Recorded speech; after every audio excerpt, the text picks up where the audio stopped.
Bueno, así es. A ver, en varias manifestaciones de la oposición empiezan a gritar que México hay un gobierno autoritario, que el presidente es un dictador. A ver, ni hay un sistema autoritario, ni el presidente es un dictador. Sin embargo, varias de las acciones y de las iniciativas de reforma constitucional del presidente podrían hacernos pensar que entre sus planes está instaurar un sistema autoritario. No sería el primer gobernante en llegar por la vía democrática en acabar con la democracia. Lo hemos visto desde el siglo pasado, gobernantes que eran votados, llegaban y decían, ¿saben qué? Gracias democracia, pero al diablo la democracia. Así como al diablo las instituciones, al diablo que les dé el teléfono de un celular, ¿qué importa? En fin. Mañana voy a hablar sobre los riesgos que implica dar el número de celular de una persona.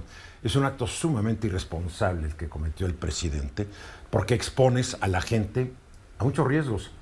Porque bien que se ofendió cuando difundieron el de su hijito, ¿no? Claro, los que lo difundieron son corruptos, él no, en fin.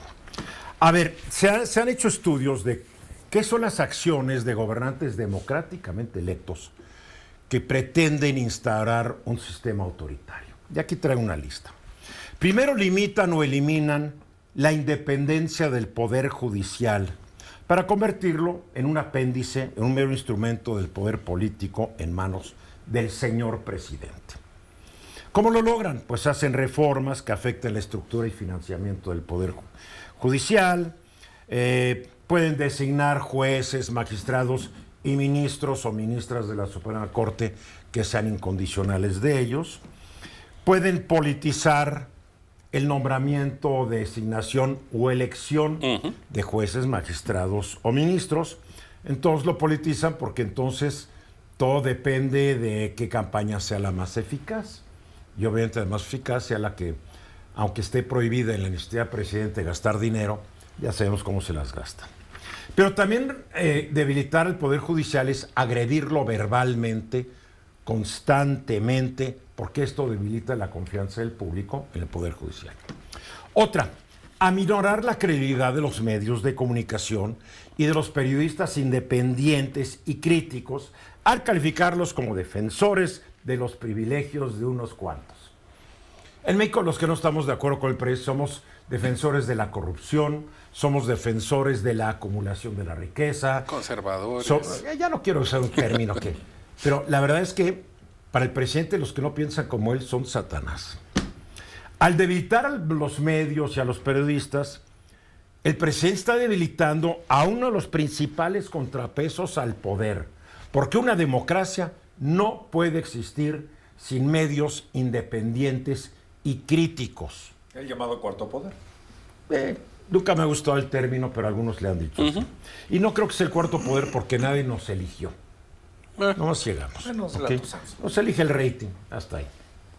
Otra, es debilitar al poder legislativo por medio de reformas que le dan más poder al Ejecutivo y le permiten actuar sin el escrutinio de ningún órgano gubernamental, gobernando como por decreto. Yo decreto que todas las obras públicas son de seguridad nacional. Lo decreto en mi inmensa sabiduría. Entonces, ¿qué pasa? Que cuando acabas también con el poder legislativo, acabas acabando con el debate parlamentario que debe trascender al público, en donde se confrontan las diferentes ideas de cada pensamiento político. Otro es debilitar la integridad electoral, que a fin de cuentas es el elemento fundamental para que haya representatividad popular. El presidente, cuando gana, qué bueno es el INE, cuando pierde el INE es maldito. Hoy el presidente y su partido tienen una mayoría y comandan una mayoría ganada por las buenas, gracias a que el INE funciona. Sin embargo, cuando tú manipulas a las autoridades electorales, manipulas al sistema y a los procesos electorales mediante la reducción de cargos legislativos de elección popular, quita los plurinominales, o suprimes a los votantes porque pues porque se portaron mal y no dieron la lana de la pensión alimenticia, lo que tú quieras, ¿no? O sea, o cuando intimidas, amenazas, coaccionas o corrompes al votante, estás acabando con la democracia. Cuando tú concentras el poder en el Ejecutivo, realmente estás acabando con la democracia y estás poniendo todas las fichas para que haya un gobierno autoritario. Cuando quieres acabar con todos los órganos constitucionales autónomos que pueden limitar el poder del Ejecutivo, le quieres dar más fuerza al Ejecutivo. Claro, puedes usar el pretexto es que nos salen muy caros. Caro, un aeropuerto que ya está cayendo el techo. Caro, una refinería que no ha producido gasolina. Es un más, tren que no camina. Pemex produjo menos el año pasado que en 2018. Y, bueno, explotar crisis nacionales para ampliar el alcance del Ejecutivo es otra de las estrategias, especialmente si estas medidas se extienden indefinidamente. Nada nos garantiza que mañana, utilizando el pretexto de la delincuencia organizada y su violencia, pues no se toques de queda, determine algo que afecte, ¿no?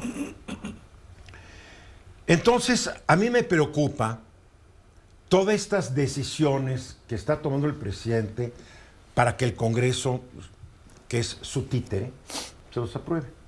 Entonces, sí, si se aprueba la reforma electoral, si se aprueba la reforma política, estaremos hablando que México está regresando a un sistema autoritario. Yo siempre pienso, ¿dónde se formó políticamente el presidente López Obrador? En el PRI de los 70s. El PRI de los 70s y de los 80s. La máxima expresión del autoritarismo. Claro, antes de que llegaran los neoliberales corruptos, los saqueadores de la nación. Ya lo habían saqueado los priistas, ¿no? Pero en fin. Entonces creo que el presidente, lo que él entiende, lo que él conoce, es lo que aprendió. Y añora, ¿no? El autoritarismo priista.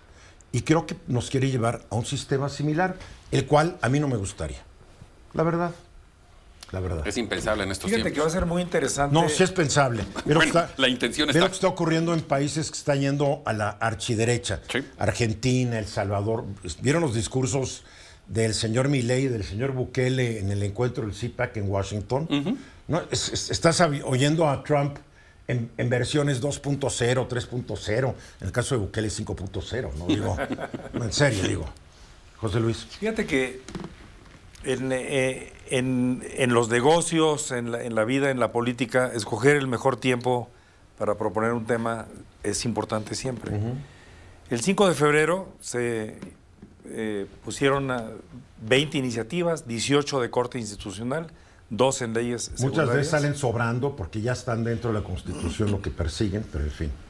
Pero aquí lo interesante es por qué se hizo en este momento que estamos entrando este próximo sábado a un periodo electoral. Para que lo debatamos y lo discutimos y sea material de campaña. Pues Sí. eso significa que entonces son pinceladas de un futuro deseable, pero con la conformación De del un futuro Congreso. deseable para él. Para Sí, él, sí, sí, para él. pero con la conformación de un Congreso que en este momento no le da la mayoría calificada. Bien. Y en ese contexto va a ser interesante su efecto sobre las elecciones. Si este país cae al autoritarismo, será por decisión de los mexicanos que decidirán votar por darle mayorías calificadas de 2/3 partes al Congreso Federal, a Morena y sus aliados. O sea, no olvidemos... Mexicanos que hoy no tienen la edad para recordar las épocas del Es que no se autoritarismo. acuerdan. O no las vivieron. No olvidemos que Hitler, uno de los peores tiranos y criminales de la historia, llegó por la vía democrática. Sí, sí. ¿Ok? No olvidemos que el señor Chávez llegó por la vía democrática. No olvidemos que el señor Daniel Ortega llegó por la vía democrática. O sea, hay muchos casos de que por la vía democrática los países han caído en el peor de los autoritarismos y yo no quiero ni yo vivir lo que me quede de vida, ni que mis hijos, ni mis nietos, ni mi descendencia viva en un país en donde un solo hombre que cree tener la verdad o una mujer determine nuestro destino o sus destinos. Me niego a aceptarlo. Mensajes.